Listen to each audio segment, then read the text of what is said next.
تاہم میں نے اس پر زیادہ غور کرنا مناسب نہیں سمجھا، لیکن جانے کیوں میری چھٹی حص مجھے بار بار اندر سے جھنجھوڑ رہی تھی۔ رومی بولی تو پھر ہم کیا کریں؟ یہ حقیقت صرف تم یا ہم جانتے ہیں کہ ان سب کا تعلق اسی بلڈی سنڈیکیٹ سے ہے جس کی سرکوبی کے لیے ہم یکساں کوشاں ہیں۔ ممکن ہے یہ ہلاکتیں تمہارے ہاتھوں ہوئی ہوں، ایڈگر نے کہا، ساتھ ہی ہماری جانب بھانپتی ہوئی نظروں سے گھورنے لگا۔ دیکھو مسٹر، اس مشن کے لیے تو تم لوگ بھی کوشاں ہو، یہی الزام ہم تم پر بھی لگا سکتے ہیں، میں نے چپتے ہوئے لہجے میں کہا۔ میری بات پر بوب اور ایڈگر نے مشترکہ کہکا بلند کیا جو مجھے انتہائی ناگوار گزرا۔ یہاں مجھے تاریخ کی یاد آنے لگا، وغیرہ ہوتا تو ان دونوں کی خوب اچھی طرح لفظی توازے کرتا۔ مت بھولو کہ ہمیں حکومتی مشینری کی سرپرستی حاصل ہے، جبکہ ہمیں بھی ایک بہت بڑے اور اعلیٰ ادارے کی معاونت بلکہ مضبوط قانونی حیثیت حاصل ہے۔ رومی نے اس کی بات کاٹ کر ترکی پر ترکی جواب دیا۔ ایسا جواب رومی ہی دے سکتی تھی، کوئی تاریخ کا فرض ادا کر رہی تھی۔ یہ حقیقت دونوں بھی جانتے تھے کہ ہمیں خواہ رومی کے توسط ہی سے صحیح انٹرپول جیسے ایک بین الاقوامی ادارے کی پشپناہی حاصل ہے، اور یہ کوئی معمولی بات نہیں تھی۔ رومی کے جواب پر ایڈگر اور بوب دونوں کے کہکوں کو جیسے ایک دم بریک لگ گئے۔ میرے لبوں پر زہر خند مسکراہٹ عود کر آئی تھی۔ تب ان دونوں مکاروں نے ایک اور پینترا بدلا۔ وہ بظاہر بے پرواہ انداز میں اپنے کندھے اچکا کر بولا، تو ٹھیک ہے، اگر یہ بات ہے تو پھر ہمیں بینز کی پولیس کو تمہارے بارے میں بتانا پڑے گا۔ پولیس تو اپنے مطابق ہی کام کرتی ہے نا۔ اس صورت میں تم بھی اپنے مقاصد حاصل نہیں کر پاؤ گے جن کے لیے تم لہٰذا سے یہاں اس سرد ترین اور دشوار گزار علاقے کی خاک بلکہ برف چھاننے کے لیے آئے ہو۔ رومی اس کی دھمکی سے خائف ہوئے بغیر بولی۔ میں نے دیکھا اب ان دونوں کے ہوش ٹھکانے آئے۔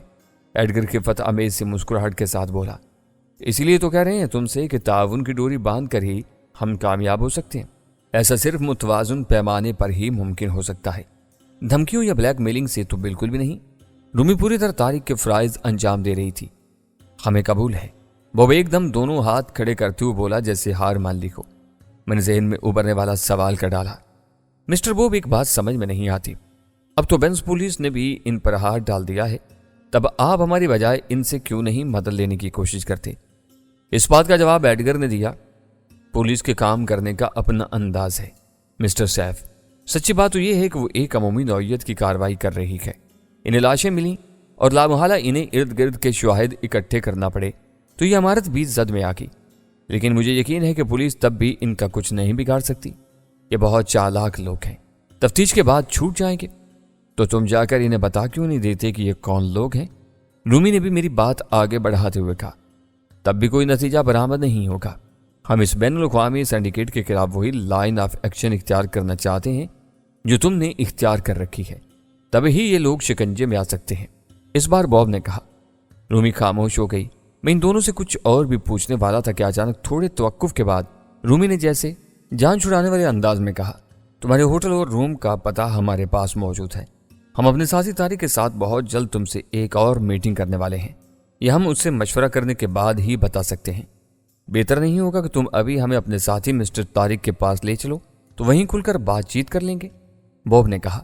مجھے اس کی مکاری پر بے حد غصہ آنے لگا۔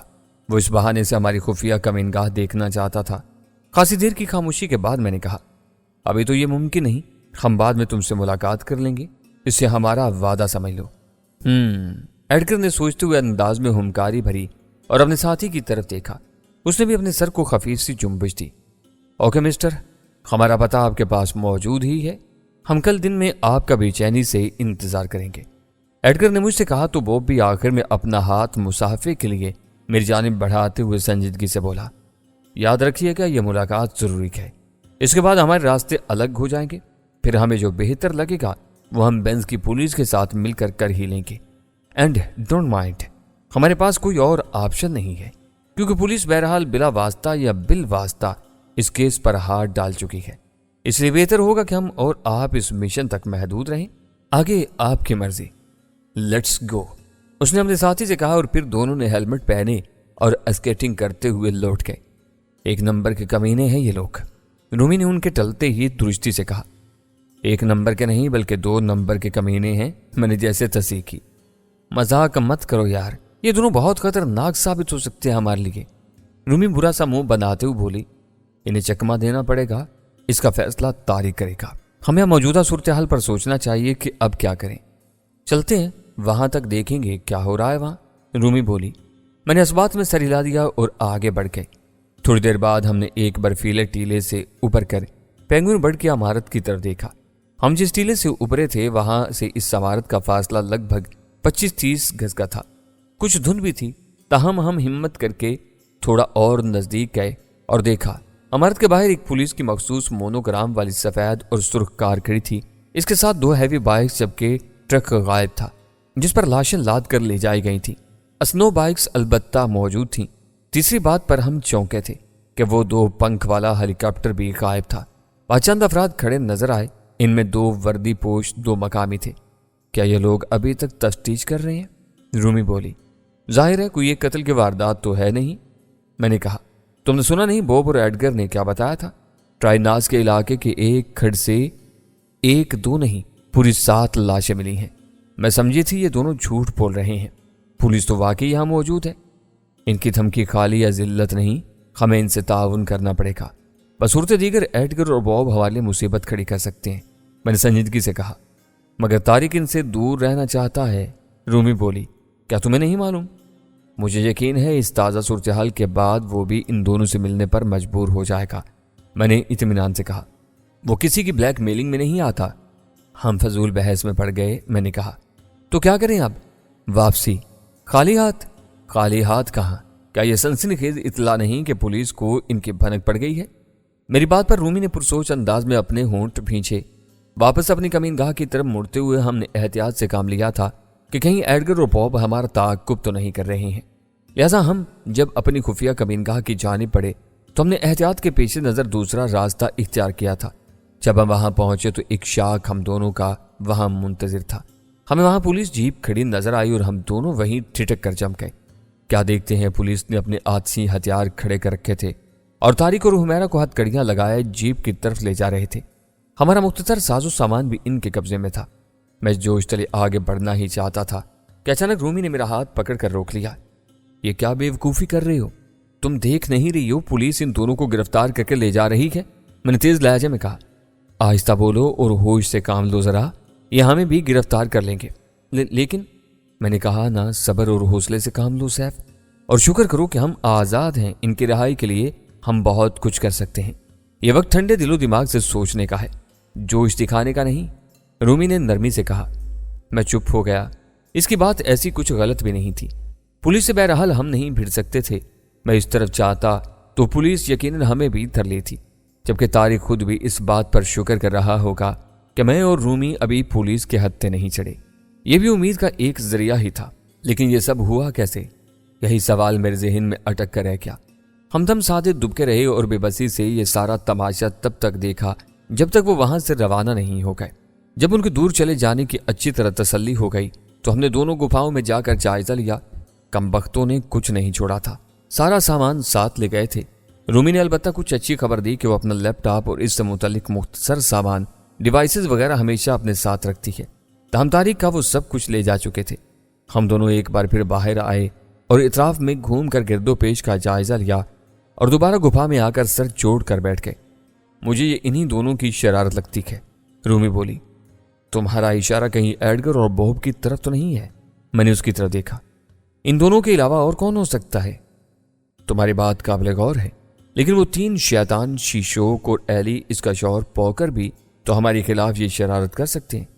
وہ تینوں تو فی الحال ہم سے دور ہو چکے ہیں، انہیں ہماری یہاں کی بھنک بھی نہیں پڑی ہوگی۔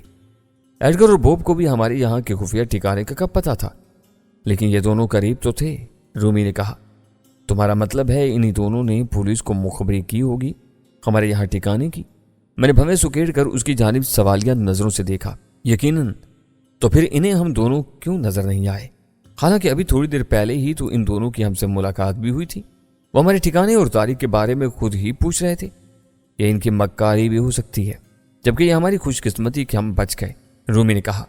میں الجھن میں پڑ گیا تھا۔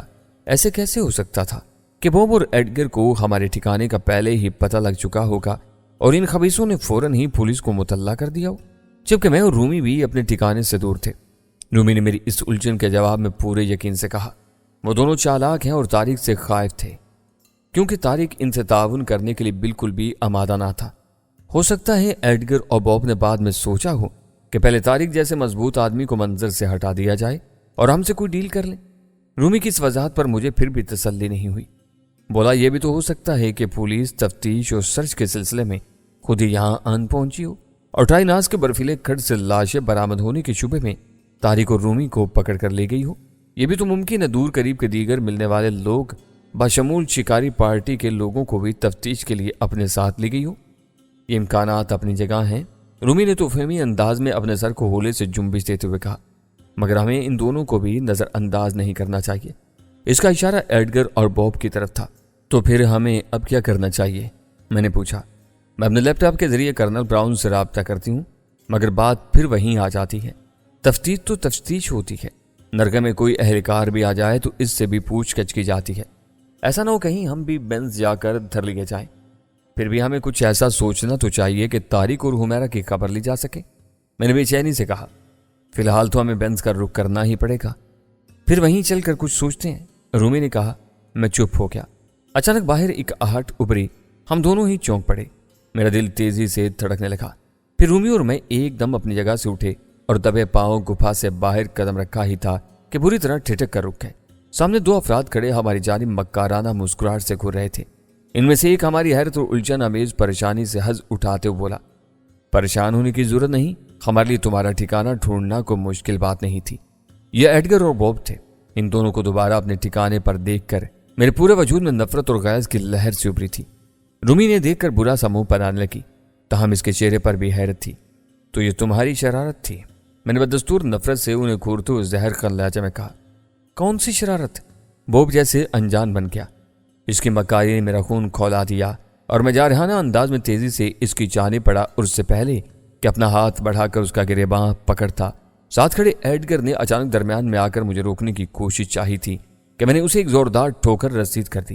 وہ پلٹ کر بری طرح کئی قدم پیچھے کی جانب لڑکھڑا گیا۔ ادھر بوب نے سنبھالا لینے کی کوشش چاہی تھی کہ میں نے اسے بھی ایک لات رسید کر دی جس کے دائیں پہلو میں لگی۔ اسی وقت گرے ہوئے ایڈگر نے اپنے لباس سے پستول نکال کر فائر کر دیا۔ یہ ہوائی فائر تھا۔ میں وہیں رک گیا، لیکن میری سانسیں غصے سے اتل پتل ہو رہی تھیں۔ میں اس کے پستول سے بالکل بھی خوفزدہ یا مرعوب نہیں ہوا تھا، بلکہ اسے خوفناک نظروں سے گھورتا رہ گیا۔ سیف، خود کو سنبھالو، رومی چلائی اور میرے قریب آ گئی۔ یہ کیا بے وقوفی کر رہے ہو تم مسٹر سیف؟ ایڈگر نے بدستور اپنے پستول کی نالی کا رخ میری جانب کرتے ہوئے غصے سے کہا، جبکہ وہ پہلو میں میری لات کے ضرب کھا کر سنبھلنے کی کوشش میں تھا۔ اس کے حلق سے بھی خوفناک گراہٹیں برآمد ہو رہی تھیں۔ تم نے ہماری پیٹھ پر خنجر گھونپنے کی کوشش کی ہے، یاد رکھو اس کا انجام نہایت بھیانک ہوگا۔ میں نے انگلی اٹھا کر دونوں کو اشارہ کرتے ہوئے بپرے ہوئے لہجے میں کہا، تم ہماری طرف سے مسلسل غلط فہمی کا شکار ہو مسٹر سیف۔ بوب نے اپنے درد کو دباتے ہوئے درستی سے کہا، ان حالات میں تعاون بے سود ہوگا۔ ایڈگر نے بھی گرا لگائی، ہمیں کسی کے تعاون کی ضرورت نہیں ہے، اب تم دونوں دفع ہو جاؤ یہاں سے، میں نے غراتے ہوئے کہا۔